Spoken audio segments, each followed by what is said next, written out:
Hello friends, मी Vishakha global online मराठीमध्ये आपल्या सर्वांचं स्वागत आहे.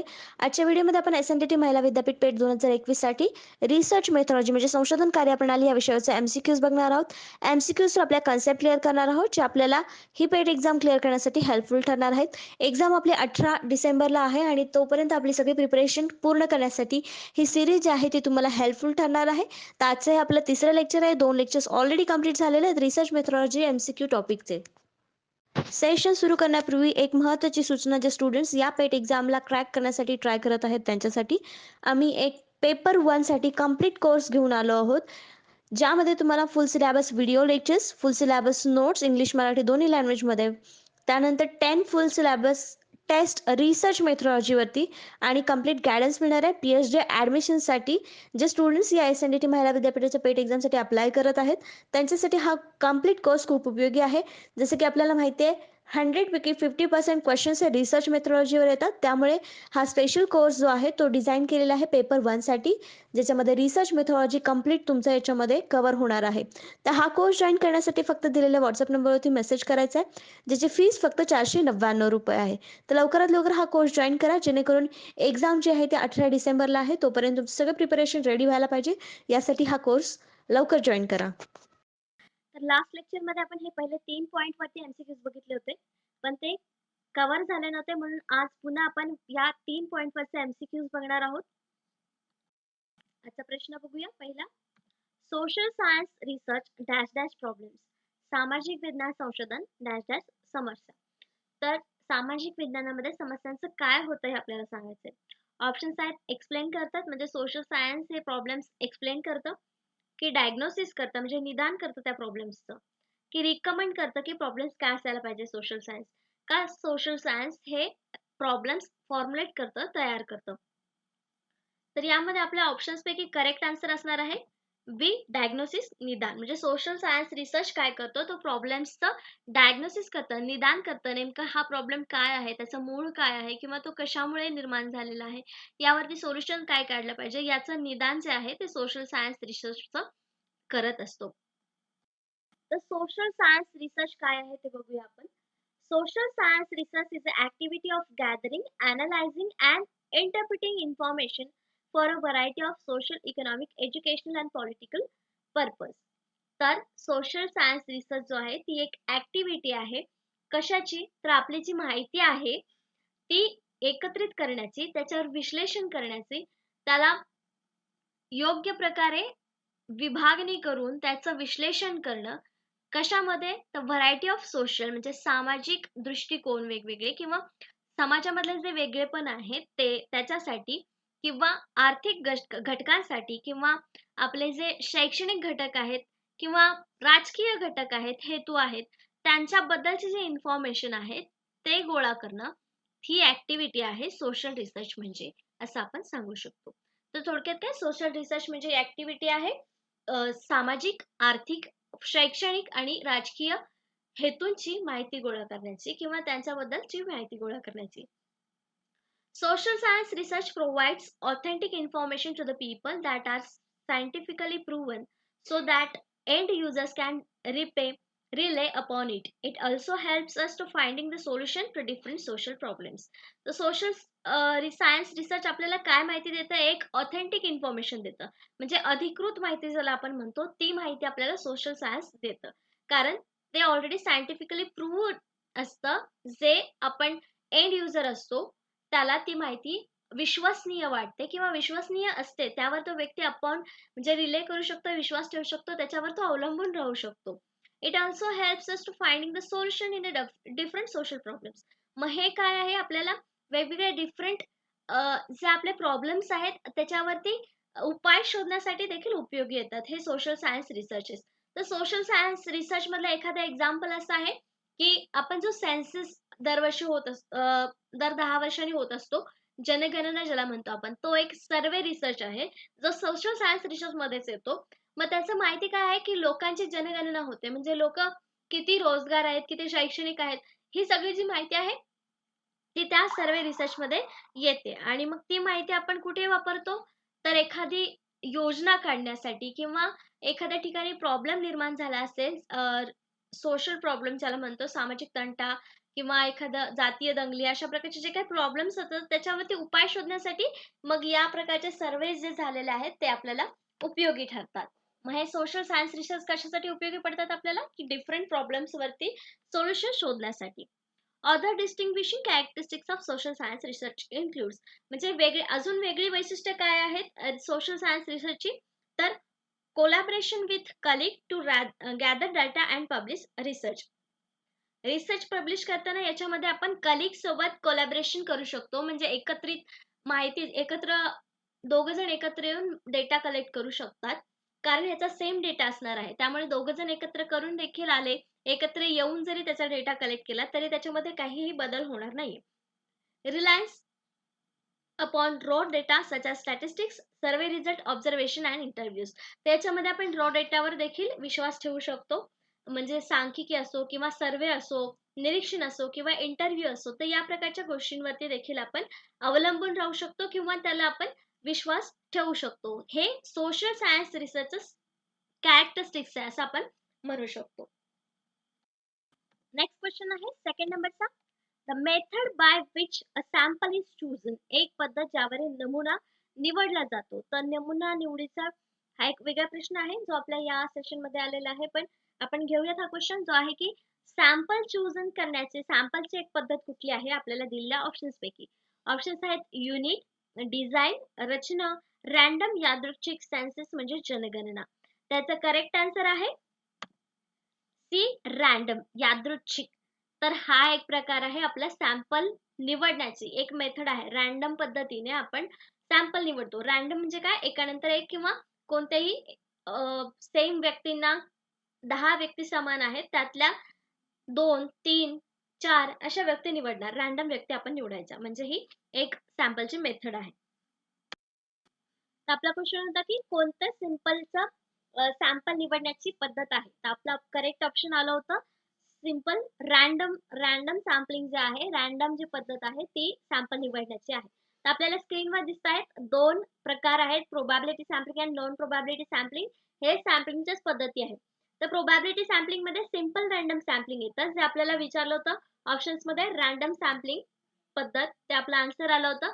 तर ती रॅन्डम सॅम्पलिंग पद्धत काय आहे की it is a subset of statistical population in which each member of the subset has an equal probability of being chosen. याच्यामध्ये प्रत्येक मेंबरला सिलेक्ट होण्याची संधी मिळते किंवा जे सेट केलेले आहेत त्यातून प्रत्येक व्यक्ती म्हणजे सिलेक्ट होऊ शकतो, त्याला चान्सेस भेटतात की तो सिलेक्ट होऊ शकतो सिंपल रॅन्डम सॅम्पलिंग मध्ये. तर प्रोबॅबिलिटी सॅम्पलिंग मध्ये स्ट्रॅटिफाईड random sampling, systematic sampling, cluster sampling and multi stage sampling हे प्रकार पडतात. जेव्हा आपल्याला नेक्स्ट लेक्चर मध्ये हे प्रकार येतील तेव्हा आपण त्याला डिटेल मध्ये समजून घेऊया. पण सध्या सिंपल रॅन्डम सॅम्पलिंग ही एक प्रोबॅबिलिटी सॅम्पलिंग मधली सॅम्पलिंग पद्धत आहे, ज्याच्यामध्ये इक्वल चान्सेस असतात प्रत्येक मेंबरला सॅम्पल म्हणून चूज होण्याचे. नॉन प्रोबॅबिलिटी सॅम्पलिंग मधले कुठले कुठले प्रकार आहेत, purpose sampling, convincing sampling, snowball sampling and quota sampling. तर हे आपल्याला लक्षात राहिलं पाहिजे. 2 मेन टाइप्स आहेत जे आहेत प्रोबॅबिलिटी आणि नॉन प्रोबॅबिलिटी, आणि त्याच्यामध्ये मग हे सब पॉइंट्स किंवा सब टाइप्स असं म्हणू शकतो. नेक्स्ट क्वेश्चन आहे थर्ड नंबरचा.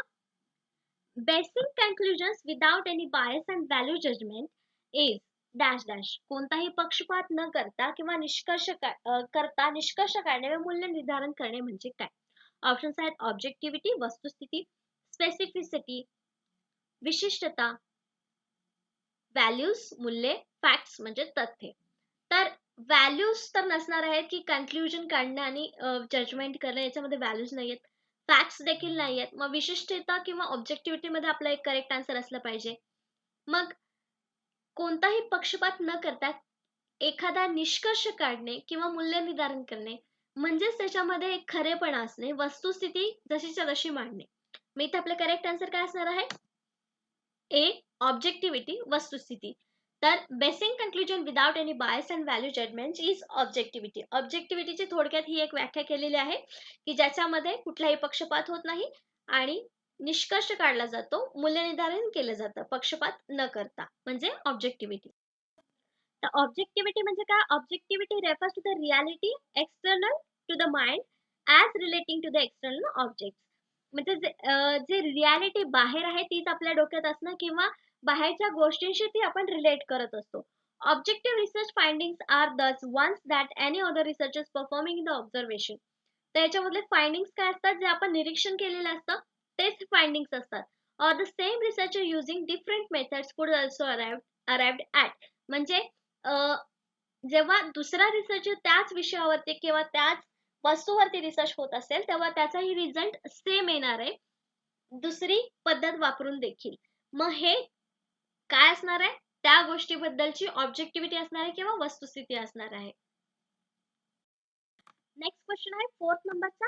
Research is classified on the basis of dash dash and methods. संशोधन आणि पद्धतीच्या आधारे वर्गीकृत केले आहे. संशोधन डॅश डॅश आणि पद्धतीच्या आधारे वर्गीकृत केले आहे. तर कशा कशाच्या आधारे संशोधन हे वर्गीकृत केलं जातं हे आपल्याला सांगायचं आहे. त्याच्यामध्ये पद्धती हे एक आपल्याला ऑप्शन दिलेलं आहे. म्हणजे ऑप्शन सी जे आहे आपलं मेथडॉलॉजी ते तिथून कट होणार आहे.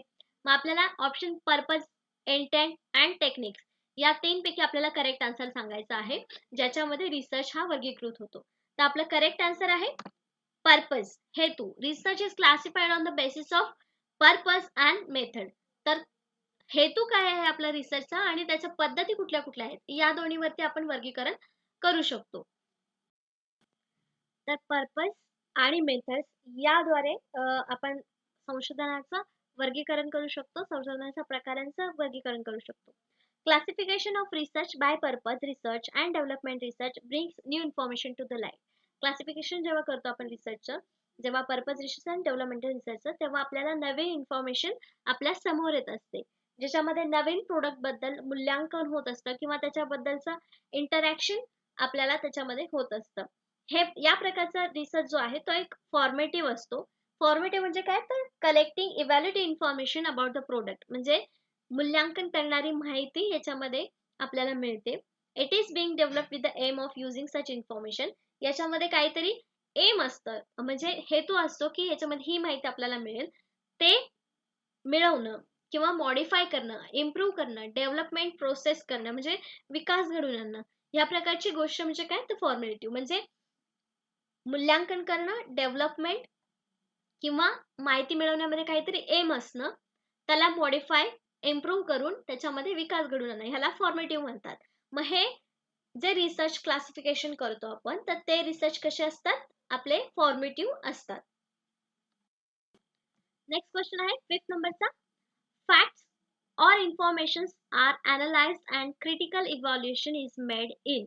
तथ्य किंवा माहितीचे विश्लेषण केले जाते आणि त्यामध्ये महत्त्वपूर्ण मूल्यांकन केले जाते. कशामध्ये, आपल्याला ऑप्शन्स दिलेले आहेत त्यापैकी सांगायचं आहे. ऑप्शन्स आहेत सर्वे, सर्वेक्षण, ऍक्शन रिसर्च, कृती संशोधन, अनालिटिकल रिसर्च, विश्लेषणात्मक संशोधन, पायलट स्टडी म्हणजे वरून केलेला अभ्यास. पायलट स्टडी म्हणजे कशाला म्हणतो आपण, की जो वरवर केलेला असतो, केस स्टडीनी वगैरे अभ्यास करतो आणि मग डीपमध्ये त्याला आपण अभ्यास करायला घेतो, तर तो पायलट स्टडी असतो. सर्वे म्हणजे जो आपण सर्वेक्षण करतो. ऍक्शन रिसर्च, कृती संशोधन हा एक आपला प्रकार आहे, संशोधनाचा रिसर्चचा टाईप आहे. अनालिटिकल रिसर्च, विश्लेषणात्मक संशोधन हाही आपला एक संशोधनाचा टाईप आहे. तर यापैकी करेक्ट जे आन्सर आहे ते आहे ऍक्शन रिसर्च, कृती संशोधन. तर यामध्ये काय होतं, facts and information are analyse and critical evaluation is made. म्हणजे जे तथ्य आहेत आणि माहिती आहे त्याच्यामध्ये विश्लेषण केले जातं आणि त्याचं मूल्यांकन केलं जातं ऍक्शन रिसर्च मध्ये. ऍक्शन रिसर्च म्हणजे काय आपल्याला बघायचं आहे. Action research is a method of systematic enquiry that teachers undertake as a researcher of their own practice. You will draw on the findings of other researchers to help develop actions and interpret the consequence. As an action researchers or teacher researchers, you will generate a research. त्याच्यामध्ये काय सांगितलेलं आहे, action research म्हणजे कृती संशोधन, जे कृतीतून आपल्याला समोर येतं. लास्ट लेक्चरमध्ये बघितलं की ही एक सिस्टमॅटिक एन्क्वायरी, कुठलाही रिसर्च आहे तो एक सिस्टमॅटिक एन्क्वायरीच आहे. तर कृती संशोधन म्हणजे कृतीतून निर्माण झालेला रिसर्च. जेव्हा एखादा प्रोफेशनल व्यक्ती किंवा आपल्या प्रोफेशन मधून एखादी गोष्ट करतोय, कृती करतोय आणि त्याच्यामध्ये त्यांना नवीन इन्फॉर्मेशन मिळते किंवा एखादा शोध लागतोय, तेव्हा तो एक कृती संशोधन म्हणजे ऍक्शन रिसर्च आहे असं आपण म्हणू शकतो. म्हणजे एखादा टीचर जेव्हा स्टुडंट्सच्या भविष्यासाठी किंवा त्यांच्या अभ्यासामध्ये नवीन काहीतरी शोध लावून त्यांना शिकवण्याचा प्रयत्न करतोय, तो एक ऍक्शन रिसर्च असणार आहे. जो काही समोर प्रॉब्लेम दिसतोय तो सॉल्व्ह करण्यासाठी टीचर त्याच्यावरती उपाय शोधणार आहे, म्हणजेच तिथे तो रिसर्च होणार आहे. तो ॲक्शन रिसर्च असणार आहे. तर प्रत्येक इंडिव्हिज्युअल व्यक्तीचा ॲक्शन रिसर्च असणार आहे. इथं आपल्याला उदाहरण दिलेलं आहे, की एक स्कूल टीचर आहे एलिमेंटरी स्कूलची. ती तिच्यासाठी किंवा ती स्वतः एका क्लासमध्ये एलिमेंटरी स्कूलमध्ये एक प्रोजेक्ट आपल्या स्टुडंट्स सोबत तयार करत आहे. तर तो एक ॲक्शन रिसर्च असणार आहे. तर त्या व्यक्तीचा, त्या पर्सनचा इंडिव्हिज्युअल ॲक्शन रिसर्च असणार आहे. नेक्स्ट क्वेश्चन आहे 6 नंबरचा. Research conducted to find solutions for an immediate problem is. त्वरित समस्यावर तोडगा काढण्यासाठी केलेले संशोधन म्हणजे काय? आपण आत्ताच एक प्रश्नाचा आन्सर बघितलाय. त्यामध्ये पण हेच काही कॅरेक्टरिस्टिक्स आपल्याला दिसत होते. मग आपल्याला ऑप्शन्स काय काय दिलेले आहेत? फंडामेंटल रिसर्च, मूलभूत संशोधन, एनालिटिकल रिसर्च, विश्लेषणात्मक संशोधन, सर्वे म्हणजे सर्वेक्षण, डी ऍक्शन रिसर्च म्हणजे कृती संशोधन. तर आपण उदाहरण पण बघितलं तर टीचर जेव्हा एखादा प्रॉब्लेम त्याला समोर दिसतोय त्याच्यावरती सोल्युशन शोधण्यासाठी एखादा रिसर्च करतो किंवा इन्फॉर्मेशन मिळवतो किंवा त्यावर उपाय शोधतो, तेव्हा तो एक कृती संशोधन असतं, ऍक्शन रिसर्च असतो. त्या व्यक्तीचा इंडिव्हिज्युअल ऍक्शन रिसर्च असतो. म्हणजे आपलं इथं करेक्ट आन्सर काय येणार आहे? डी ऍक्शन रिसर्च, कृती संशोधन. Research conducted to find solution for an immediate problem. प्रत्येक व्यक्ती आपल्या इमिजिएट प्रॉब्लेमसाठी सोल्युशन शोधत असतो, म्हणजे तिथे तो एक ऍक्शन रिसर्चच होत असतो एका छोट्या लेवलवरती. म्हणजे याचा आपलं करेक्ट आन्सर डी आहे. Action research is a philosophy and methodology of research generally applied in a social science. म्हणजे ऍक्शन रिसर्च ही जी एक फिलॉसॉफी आहे ती फिलॉसॉफी अँड मेथोडॉलॉजी आहे, पद्धत आहे, जी सोशल सायन्स म्हणजे सामाजिक विज्ञानामध्ये वापरली जाते. It seeks transformative change through the simultaneous process of taking action and doing research. त्याच्यामध्ये काय चेंज होतात की दोन सायमल्टेनियस म्हणजे एकाच वेळी दोन प्रोसेस चालू असतात. Taking action and doing research म्हणजे जेव्हा आपण ऍक्शन घेत असतो तेव्हाच ती आपोआप दुसऱ्या साईडला रिसर्च तयार होत असतं. Which are link together by critical reflection. म्हणजे जसं की सांगितलं की एका वर्गामध्ये टीचरला एका स्टुडंटमध्ये चॅप्टर रीड करण्यामध्ये प्रॉब्लेम येतोय. हा एक प्रॉब्लेम जेव्हा टीचरला दिसतो तेव्हा टीचर तो त्यावर सोल्युशन शोधतात. म्हणजे ते वाचून दाखवतात तो चॅप्टर. रीड करण्यामध्ये प्रॉब्लेम येतोय तर तो लिसनिंग मध्ये प्रॉब्लेम येणार नाही. म्हणजे टीचरने त्याच्यावरती सोल्युशन शोधलंय, म्हणजे तिथे काय झालंय? ऍक्शन रिसर्च झालेला आहे. ऍक्शन त्याच्यावर टीचरने इमिजिएट घेतलेली आहे. म्हणजे हे एक सिंपल उदाहरण होतं, एक्झाम्पल होतं ऍक्शन रिसर्च कसा असू शकतो त्यावरचं. नेक्स्ट क्वेश्चन आहे 7th नंबरचा. Research through experiment and observation is called. प्रयोग आणि निरीक्षणाद्वारे शोध घेणे हे कशाचं उदाहरण आहे किंवा ही कुठल्या प्रकारचा रिसर्च आहे आपल्याला सांगायचं आहे. ऑप्शन आहे clinical research, experimental research, laboratory research आणि एम्पिरिकल रिसर्च. तर याच्यामध्ये ऑब्झर्वेशन आहे म्हणजे स्वतः आपण तिथे प्रेझेंट आहेत, आणि एक्सपेरिमेंट पण आहे म्हणजे प्रयोग देखील आहे. मग हा एक अनुभवजन्य संशोधन असणार आहे, कारण स्वतः आपण अनुभव घेणार आहे, स्वतःच प्रयोग करणार आहे, स्वतःच निरीक्षण करणार आहे, निष्कर्ष देखील आपण स्वतःच करणार आहे. म्हणजे करेक्ट आन्सर आहे डी एम्पिरिकल रिसर्च, अनुभवजन्य संशोधन. Empirical research is a research that is based on observation and measurement of phenomena. तर हे मोजमाप आणि निरीक्षण यावर आधारित रिसर्च आहे एम्पिरिकल रिसर्च म्हणजे. As directly experience by the researchers, म्हणजे हे स्वतः अनुभव घेतो रिसर्चर्स, म्हणून ह्याला आपण अनुभवजन्य रिसर्च असं म्हणतो.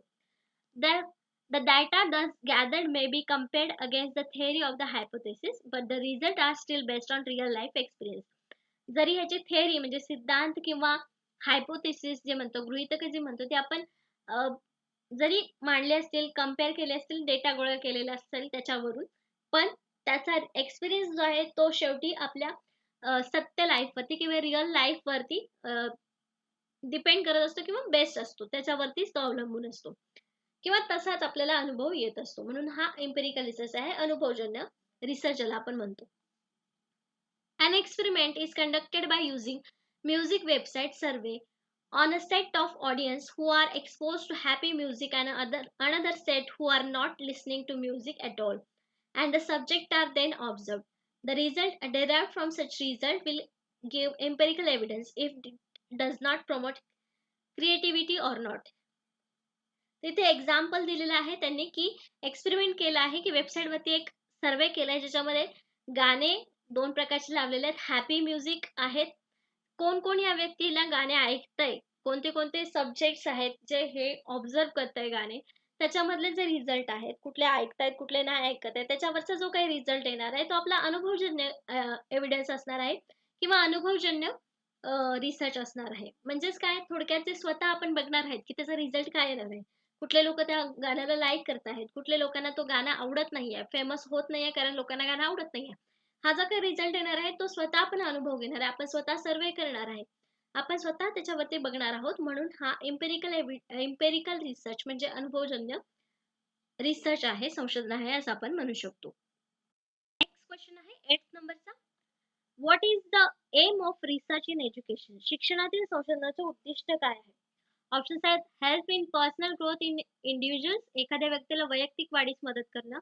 Help the candidate to become an eminent educationalist, उमेदवारास प्रख्यात शिक्षण तज्ञ होण्यास मदत करणे. Increase job opportunities of individuals, व्यक्तीच्या नोकरीच्या संधीमध्ये वाढ करणे. Increase social status of individuals, व्यक्तीच्या सामाजिक स्थितीत वाढ करणे किंवा वाढ होणे.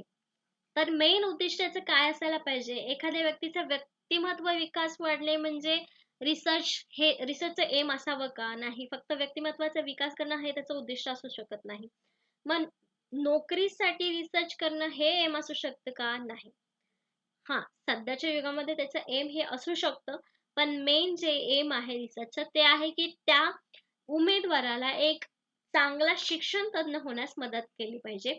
म्हणजे त्याच्यामध्ये जास्तीत जास्त नॉलेज त्याला मिळालं पाहिजे. म्हणजे याचा करेक्ट आन्सर काय आहे आपला? B. Help the candidate to become an eminent educationalist. उमेदवारास प्रख्यात शिक्षण तज्ञ होण्यास मदत करणे हे त्याचं मेन एम आहे रिसर्चचं. हे एज्युकेशनमध्ये आहे. बाकीच्या गोष्टी तर तिथे असतीलच, एम तिथे असतील. पण एज्युकेशन क्षेत्रामध्ये हे त्याचं मेन एम आहे. The primary purpose of educational research is to expand the existing body of knowledge. Exactly the knowledge म्हणजे आपलं जे ज्ञान आहे ते वाढवणं, एक्सपांड करणं हे त्याचं मेन एम आहे एज्युकेशनल रिसर्चमध्ये. By providing solutions to the different problems, म्हणजे प्रत्येक प्रॉब्लेमला सोल्युशन देऊन हे रिसर्च करण्याचं मेन एम आहे नॉलेज वाढवणं. In pedagogy while improving teaching and learning practices, जसं की आपण कम्प्युटरच्या युगामध्ये टीचिंगच्या प्रोसेस आणि लर्निंगच्या प्रोसेसमध्ये प्रॅक्टिसेस करतो आहोत. म्हणजे आपल्या एज्युकेशन रिसर्चमध्ये आपण ज्ञान वाढवतो आहोत. हा मेन पर्पज आहे रिसर्चचा. Educational research also seeks answers to the question bothering on learning motivation development and classroom management. तर असे वेगवेगळे क्वेश्चन्स आहेत जे आपल्याला एज्युकेशनल रिसर्चमध्ये म्हणजे निर्माण होतात. पण आपण एज्युकेशनमध्ये मेन पर्पज काय आहे तर नॉलेज एक्सपांड करणं किंवा नॉलेज मिळवून देणं. जी कॅन्डिडेट आहे, जी व्यक्ती आहे तिला त्या विषयामध्ये तज्ञ बनवणं. तज्ञ नाही पण त्याच्याबद्दल नॉलेज सगळं निर्माण करून देणं. नेक्स्ट क्वेश्चन आहे 9th नंबरचा. Which of the following best suit for action research? तर ऍक्शन रिसर्चचे पहिले 2 क्वेश्चन आपण बघितलेले आहे. यामध्ये करेक्ट आन्सर आपल्याला आता लगेच मिळालं पाहिजे. ऍक्शन रिसर्चसाठी खालीलपैकी कोणता सर्वोत्तम खटला आहे किंवा बेस्ट आहे या सर्वांमध्ये ऑप्शन्सपैकी? ऑप्शन्स दिलेले आहे. It is an applied research, हे एक लागू संशोधन आहे. It is a quantity research, हे एक सांख्यिक संशोधन आहे. It is a survey research, हे सर्वेक्षण संशोधन आहे. It is a population research, हे लोकसंख्येचे संशोधन आहे. तर याच्यातला करेक्ट आन्सर जे असणार आहे ते असणार आहे A. It is an applied research, हे एक लागू संशोधन आहे. तर हे याचा आन्सर का आलं? ऍक्शन रिसर्च म्हणजे काय आपण बघितलं, जेव्हा व्यक्ती एखादी इमिजिएट प्रॉब्लेमसाठी ऑप्शन शोधते, सोल्युशन शोधते, तेव्हा ते ऍक्शन रिसर्च तिथे होतं. म्हणजेच ते लगेच अप्लाय करण्यासारखं रिसर्च असतं. म्हणून हे एक अप्लाइड रिसर्च आहे असं आपण म्हणू शकतो. Applied research refer to the scientific study and research that seeks to solve practical problems. तर अप्लाइड रिसर्च म्हणजे काय? ते प्रॅक्टिकल प्रॉब्लेम सॉल्व करण्यासाठी मदत करतात किंवा ते निर्माण होतात. This type of research can be use in variety of ways. वेगवेगळ्या व्हरायटीज असतात, वेज असतात, त्यामध्ये हे यूज होऊ शकतं. For example, it is use to find solutions to everyday problems. म्हणजे हे जे आपल्या डेली लाईफमध्ये जे प्रॉब्लेम्स असतात त्याच्यावरती सोल्युशन शोधण्यासाठी देखील हे अप्लाइड रिसर्च असू शकतात. Cure illness and develop innovative technologies, जसं की उदाहरण त्यांनी दिलेलं आहे की क्युअर इलनेस म्हणजे आपला आजारीपणाचा एखादा आजार असेल किंवा बरं वाटत नसेल तेव्हा आपण त्याच्यावर काहीतरी उपचार शोधतो, ते अप्लाइड रिसर्च होतं. जेव्हा आपण बघतो की ताप आलेला आहे, अरे मी ही गोळी घेऊन बघतो, मला बरं वाटेल, मग हा आपला अप्लाइड रिसर्च असतो. त्या गोळीने आपल्याला बरं वाटलं म्हणजे आपला निष्कर्ष चांगला निघाला, ही गोळी माझ्यासाठी चांगली आहे ताप जाण्यासाठी. तो आपला अप्लाइड रिसर्च असतात. हे छोटे छोटे उदाहरण आहेत जे आपल्याला रिसर्चचे प्रकार समजण्यासाठी उपयोगी येतील.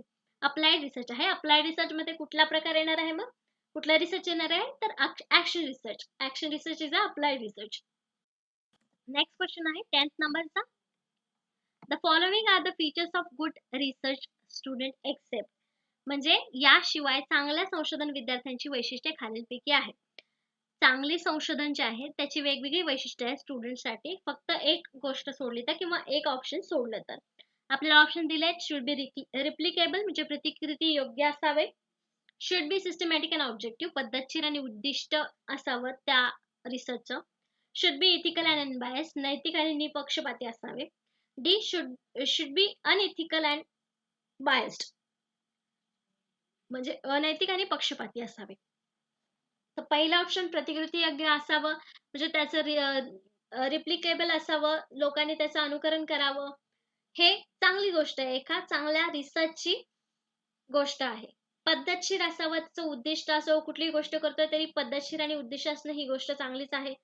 नैतिक आणि निपक्षपाती हे तर कॅरेक्टरिस्टिक्सच आहे रिसर्चचं. मग चौथं जे ऑप्शन दिलेलं आहे ते आपल्याला सीच्या अपोजिट दिलेलं आहे की ते अनैतिक असावं आणि पक्षपाती असावं. मग असं जर असेल तर ते गुड रिसर्चचं फीचर असेल का? नाही. मग आपलं करेक्ट आन्सर इथे काय असणार आहे? बी. जेव्हा पण आपण क्वेश्चन वाचतो तेव्हा ते नीट वाचायचं की एक्सेप्ट दिलेलं आहे की कोणतं फीचर दिलेलं आहे हे आपल्याला सांगायचं आहे. मग एक्सेप्ट दिल्यावर आपलं करेक्ट आन्सर डी आलेलं आहे. Should be unethical and biased. अजून काय काय कॅरेक्टरिस्टिक्स आहेत गुड रिसर्चचे? तर research should B focus on priority problems. तर रिसर्चनी मेन प्रॉब्लेम्सवर फोकस केलेला असावा, म्हणजे त्याच्या इश्यूवरती फोकस केलेला असावा, तेव्हाच त्याचा निष्कर्ष व्यवस्थित निघू शकतो किंवा सोल्युशन्स आपल्याला चांगले मिळू शकतात. The research should be systematic, पद्धतशीर असावा, लॉजिकल असावा म्हणजे तार्किक असावा. Research should be reductive, research should be replicable, research should be generative, research should be an action oriented. हे सगळे जे कॅरेक्टरिस्टिक्स आहेत ते आपल्या गुड रिसर्च आहेत. गुड रिसर्च जर हे सगळे कॅरेक्टरिस्टिक्स एका रिसर्च मध्ये असतील तर तो एक गुड रिसर्च आहे असं आपण मानू शकतो. तर आजचे आपले 10 प्रश्न आणि 10 कन्सेप्ट इथे संपलेले आहेत. आपल्या आजच्या सेशन मध्ये आपण ऍक्शन रिसर्च काय आहेत त्याचे वेगवेगळे पैलू बघितलेले आहेत. नेक्स्ट लेक्चर मध्ये आपण 10 नेक्स्ट क्वेश्चन्स बघणार आहोत, 10 नेक्स्ट कन्सेप्ट बघणार आहोत नेक्स्ट टॉपिक वरती. आजच्या व्हिडिओसाठी, आजच्या सेशनसाठी थँक्यू.